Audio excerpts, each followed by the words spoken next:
After long time lunch box packing అయితే చేస్తున్నాను. ఈరోజు మార్నింగ్ బ్రేక్‌ఫాస్ట్‌కి రాగి దోస ఏసాను. ఓన్లీ బియ్యంతో వేస్తుంటే అస్సలు పులవటం లేదు పిండైతే చల్లదనానికి. అందుకని రాగులైతే యాడ్ చేస్తున్నాను. కార్తీక మాసం ఏంటోనండి చాలా ఫాస్ట్‌గా అయిపోయింది ఈ ఇయరు. ఈ చల్లదనానికి పిల్లలైతే ఫుడ్ అస్సలు తినట్లేదండి.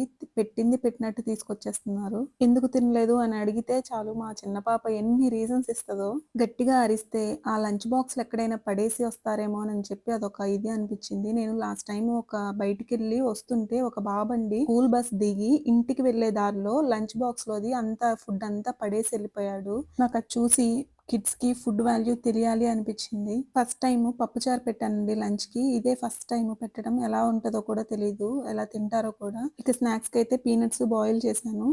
ఆ పప్పుచారులోకి నంచుకోవటానికి చిప్స్ కావాలని చెప్పి నిన్న నైటే వాళ్ళ డ్యాడీతో కొనిపించుకున్నారు. ఇంతకీ ఈరోజు మీ కిడ్స్‌కి ఏం ప్యాక్ చేశారో కామెంట్ చేయండి. నచ్చితే like, share and subscribe. Bye.